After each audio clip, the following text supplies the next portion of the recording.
James here. Um, this time I'm going to introduce you to a video that talks about medical racism.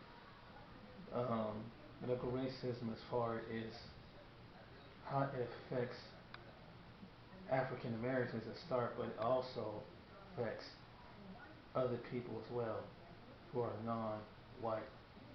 And this website is come from the World Economic, and it tells you the history. So come join me in seeing the research from an actual website and paper of medical racism in the world and what they find out.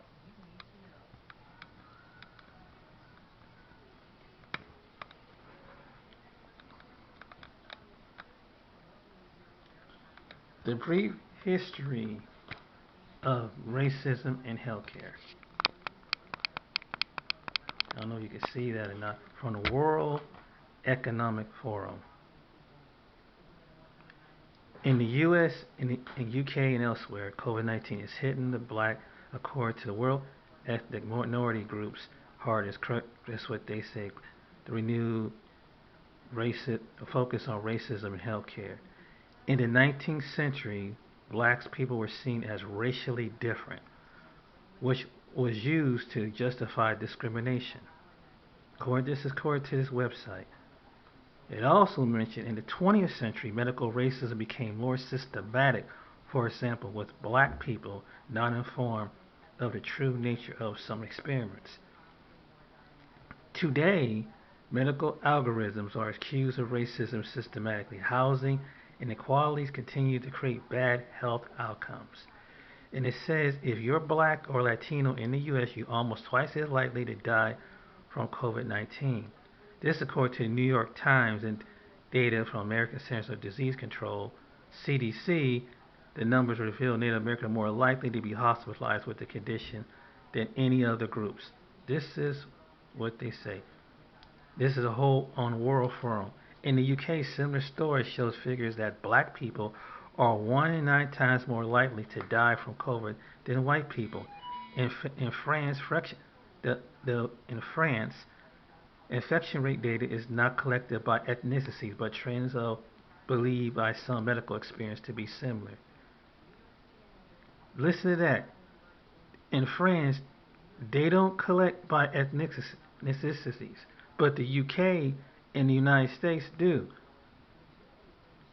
And see, people wondering, race, race and race, but it tells you how even in the UK and the United States, like France, have a lot of ethnic different groups of people, including blacks.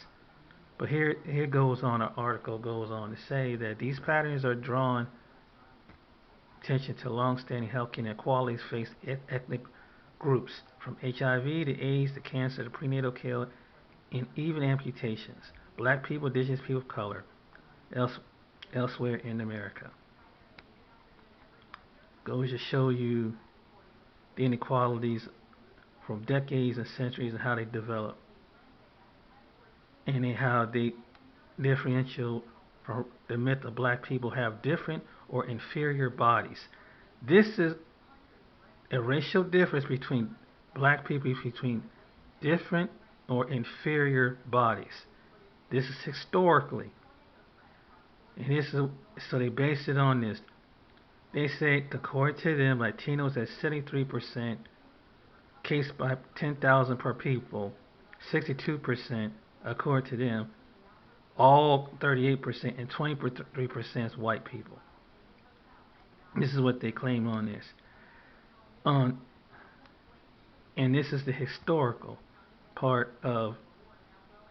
They use medical devices even back during American Civil War, to Union soldiers, and conclude that black soldiers had inferior bodies because white soldiers have a high lung capacity. History shows that could implicate bias, discrimination, racism, and mass economic environment factors. Deception and misinformation. Black people were unwillingly in the early 20th century. Medical experience was one of the worst examples in the Tuskegee study.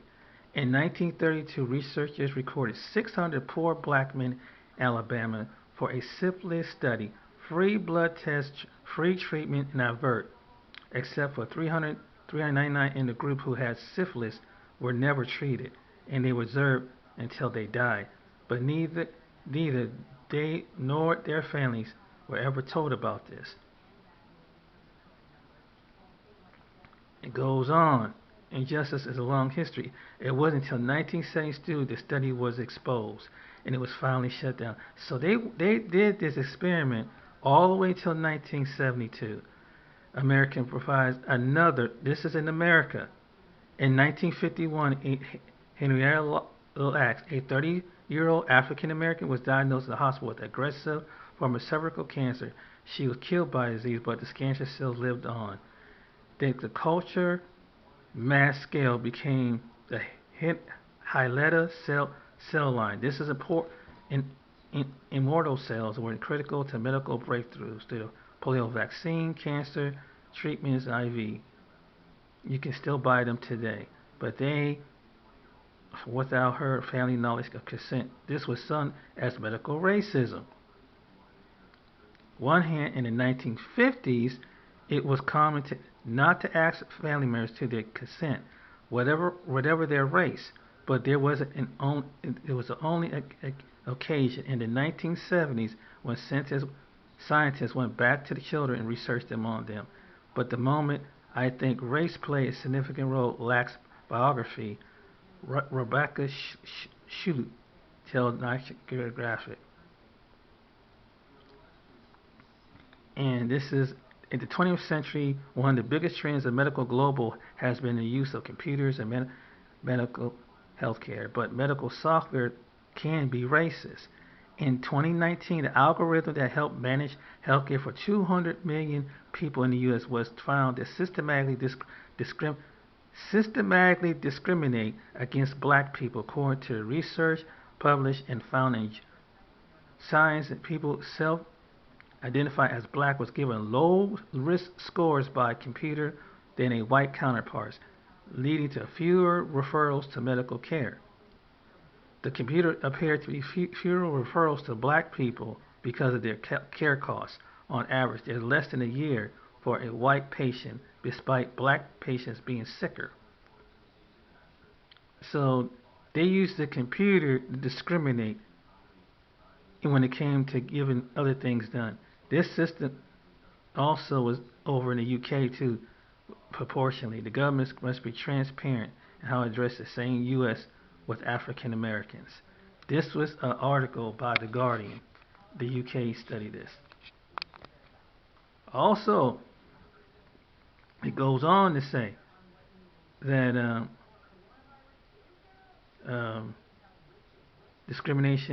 systematic discrimination has become understood to be a powerful force around that traps people in lower incomes and unhealthier places. For example, in most polluted neighborhoods, breathing dirtier air. Yet clearly, studies show systematic racism and other forms of discrimination continue to be powerful and deadly.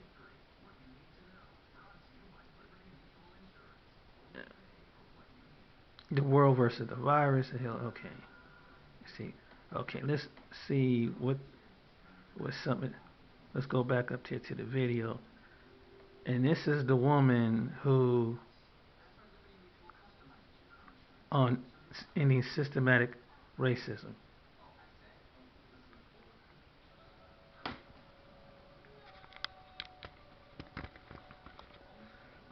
World Forum. This is from World Forum, from their website.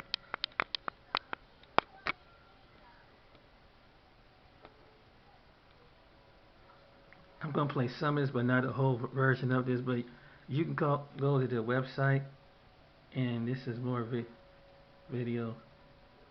Let me see if I can get through this.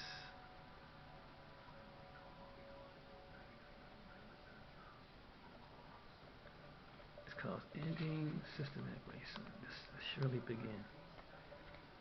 I might play like 20 minutes of the vid, maybe. But this gives you the history documented from this video. Actual world site.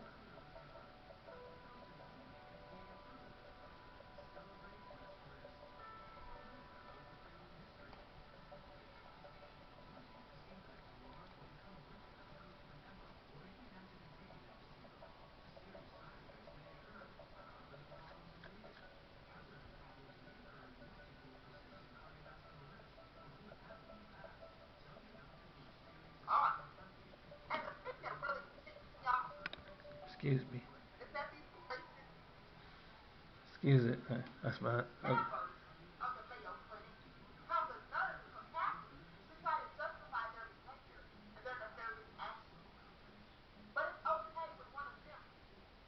Sorry.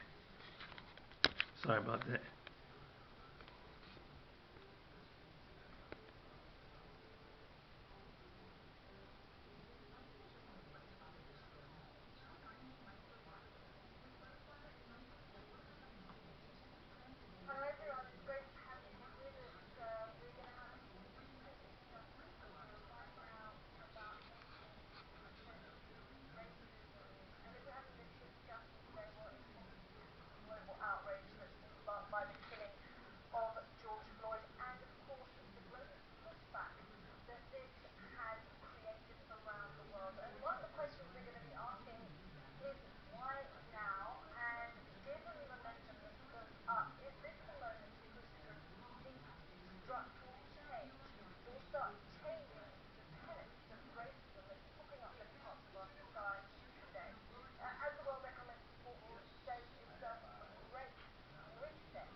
against people, particularly one of the groups of people is black people that you see in this video, is that the short version of it, that there's a medical warfare against um, healthcare, and it also has there's also stems from another article here called systemic racism, and how it affects is a white, you hear a lot about that.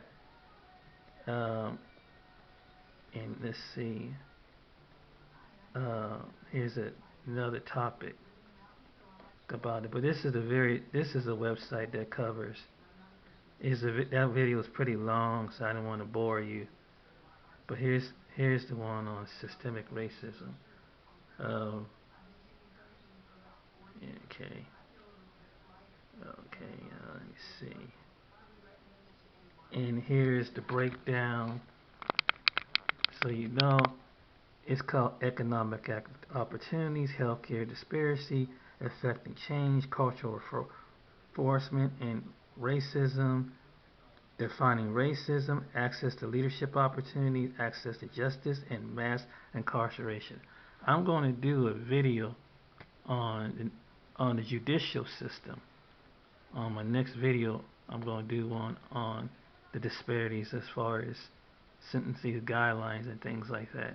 So people see that I'm not just making this up or I'm just searching for something. This is actual evidence that this has happened and how it is going global, you know. But I just wanted to make a short video so in my next video I wanted to show you that, yeah, it this is not something that's made up, or these are actual people who this is an actual website where there's a difference in how it phase and everything. Like the next one, how this talks about is gentrification. Here's another form of what they do and how in Oakland, tells in Oakland, California, uh, this is another video that covers systematic racism. And systematic racism leads to gentrification. Here's a short video on gentrification and racism in Oakland, one story.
in every American city, this is going on.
So there you have it. That's how in every city like Oakland, California, and even here in a place like Columbus, Ohio, and many cities throughout the country have the same problem what Oakland has experienced. And what she was saying, it's in every city, Pittsburgh, Cleveland, parts of Cleveland, Cincinnati, Midwest, Lexington, Louisville, Kentucky. What was the big case with the Breonna case? That has something to do with that too. Part of it had to do with that, and with the big explosion of things that went to the event down there, Minneapolis, Chicago, you name it.